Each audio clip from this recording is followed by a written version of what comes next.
उत्तर प्रदेश के आयुष, खाद्य सुरक्षा एवं औषधि प्रशासन राज्य मंत्री डॉक्टर दयाशंकर मिश्र दयालु ने देश के अलग अलग हिस्सों में अग्निपथ योजना पर उठे बवाल को लोगों की नादानियां करार दिया है।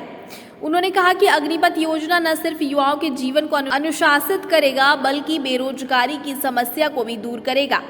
उन्होंने कहा कि दुनिया के तमाम देश जिसमें यूरोप व अरब तक शामिल हैं वहां की युवा सेना में ज़रूर जाते हैं। इसके अलावा उन्होंने इजराइल का जिक्र करते हुए कहा कि वहां के 100% नौजवान सेना का हिस्सा बनते हैं। इस दौरान उन्होंने कहा कि हमारे देश के युवाओं के जीवन को बेहतर बनाने में यह योजना महत्वपूर्ण साबित होगी।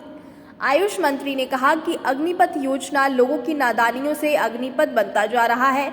लोग गाड़ियों, बसों को जला रहे हैं, उपद्रव कर रहे हैं। सच तो यह है कि हिंदुस्तान के नौजवानों को एक अनुशासित युवा बनाने के लिए जीवन के यह 4 साल बहुत ही महत्वपूर्ण साल साबित होंगे।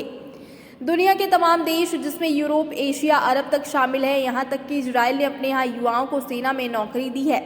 इजराइल में 100% नौजवान सेना की नौकरी करते हैं। उन्होंने कहा कि नौजवान इस योजना को लेकर आक्रोशित न हो। इस योजना की सबसे बड़ी बात यह है कि वह अपनी पढ़ाई पूरी करने के बाद एक दिन भी बेकार और बेरोजगार नहीं बैठेंगे। अग्निपथ योजना युवाओं के जीवन को मजबूत बनाने में अहम योगदान देगी।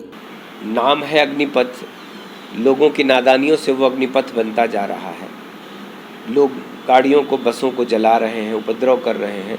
सच ये है कि हिंदुस्तान के नौजवानों के लिए एक अनुशासित नौजवान बनने के दिशा में ये 4 साल उनकी ज़िंदगी के बहुत महत्वपूर्ण साल होंगे। दुनिया के तमाम, यूरोप से लेके एशिया तक के तमाम देशों ने, अरब कंट्रीज़ ने, इज़राइल का 100% नौजवान मिलिट्री की नौकरी करता है।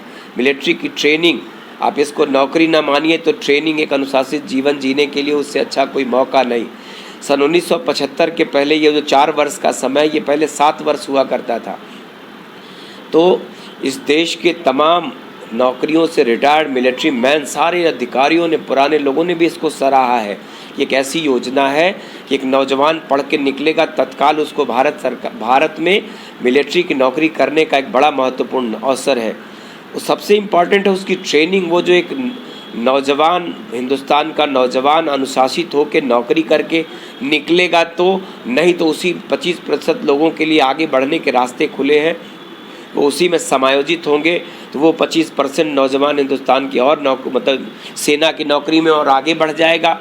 और जो लोग वापस आएंगे वो लोगों को और सारी नौकरियों में उनको आरक्षण मिलेगा, वरीयता मिलेगी।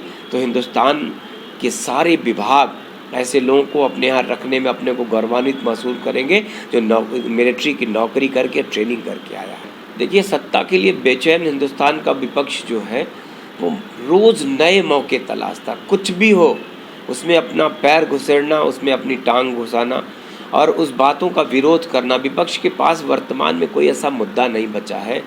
नौजवानों को भड़काने के लिए विपक्ष कहीं न कहीं से साजिशें निश्चित कर रहा है और उसके प्रमाण सामने आ रहे हैं। तो मेरा ये मानना है कि नौजवान इससे कहीं भी उद्वेलित न हो। इन पहले जाने की योजना क्या है, जब उस योजना की सच्चाई उनको पता लगेगी तो निश्चित ही नौजवान उससे, इसलिए कि पढ़ाई पूरा करने के बाद वो एक दिन भी बेकार और बेरोज़गार नहीं बैठेगा। काबिलियत होगी तो और आगे बढ़ेगा। वापस लौट के आएगा तो हिंदुस्तान के सारे विभागों की नौकरियों के रास्ते उसके लिए खुले हैं। इसलिए पहले इसको जानें, समझें, पढ़ लें कि आखिर में इस अग्निपथ में क्या उनको जीवन में मजबूत